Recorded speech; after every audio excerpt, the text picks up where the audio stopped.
Ikinuwento ng dating aktres na si Laika Ugarte ang kanyang higit isang dekada ng relasyon sa kanyang partner. Kasunod yan ang pagdepensa ni Pope Francis sa pagbabasbas sa same-sex couples. Naritong report.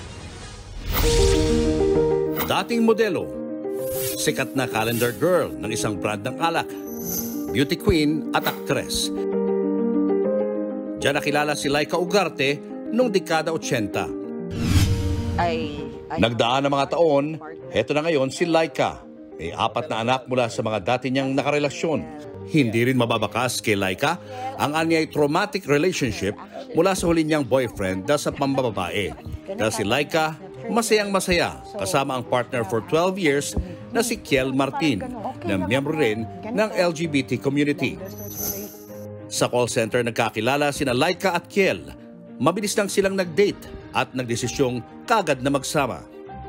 Maalaga, even from the very first meeting. Saka masayahin. Comedian yan actually. Oh, obviously. Oo. Pinapatawa ka niya. Lagi. It's not just, being partners. We talk as friends, we talk as colleague, we talk as sisters. Maganda yung relationship namin. Itinuturing ni Laika na ito na ang pinakamasayang relasyon niya sa kanyang buhay. Suportado din sila ng kanyang mga anak. Huwag mo siyang iiwan, ha? Kahit po ulit kayo nag-aaway or whatever, you guys choose to stay together. And salamat din kasi masaya yung mami ko.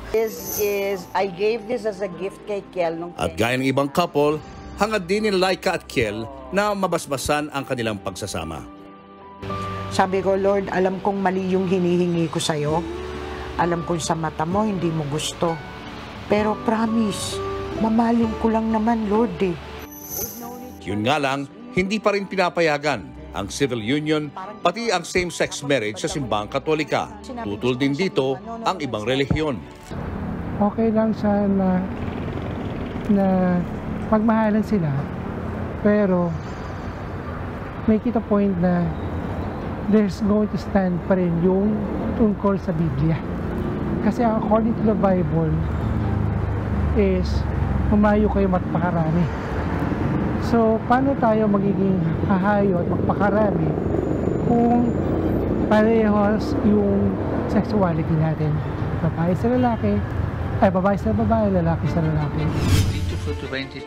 Pero mismong si Pope Francis naniniwalang may karapatang magsama ang mga tulad ni Laika at Kiel. Nitong Disyembre nga, pinayagan ng Vatican ang pagbibigay ng blessing o basbas sa same-sex couples. Hindi nga lang ito dapat maging kahawig ng seremonya ng kasal sa simbahan. Pero may mga bansa ring hayagan ang pagtutol sa pagbabasbas sa same-sex couples tulad sa Africa. Sagot dito ni Pope Francis, posibleng hindi tinatanggap ng iba ang desisyon dahil hindi raw nila ito naiintindihan. Git pa ng Santo Papa, pinagpapala ng Diyos ang lahat ng tao. Sino man ang kanilang piliing makasama sa buhay. Ano gusto mong sabihin? Magandang balita ito para kina Laika at Kiel. Pero sa personal na buhay raw muna sila nakatuon. Malaking hamon ngayon ang kinakarap ni Kiel na may end-stage liver cirrhosis. Yun, minsan ako pagkausap ko yung mga doktor kasi tinaningan siya ng 5 years, yung mga ganon. 5 years. 5 years, diba? We're on the, how many? On the fourth year. Fourth year. Oo, diba? Tapos, but you need a liver transplant, diba? Tapos, magkano cost, diba? 4 million. Tsaka kami nanakaw nun. Ayon sa ating saligang batas, kahit pa magkasama hanggang sa huling sandali ng buhay, hindi pa rin kinikilala ang karapatan ng isang LGBT couple pagdating sa hatian o pagpapamana ng ari-arian. Pag namatay ang isang LGBTQ na tao at meron siyang mga ari-arian, wala siyang ginawang huling testamento, ang magmamana ay ayon sa listahan ng compulsory heirs. So una ay titignan kung meron siyang anak, asawa. Kung wala, magulang. Kung wala magulang, mga kapatid. Kung wala mga kapatid, pinakamalapit na kamag-anak, hindi pa rin papasok yung kanyang partner. Hindi siya compulsory heir. Kung gagawa naman siya ng last will, yan, o pwede niya ilagay yung kanyang partner na tagapagmana, pero hindi mo pwedeng ibigay sa kanya lahat. bahagi lamang ng kanyang mana. Sa ngayon, mas tinuturing nilang blessing ang bawat araw na nabubuhay pa silang magkasama at sa basbas ng Santo Papa na ang pagsasama at pagmamahalan ng mga tulad nila ay may pantay na pagtingin sa mata ng Diyos.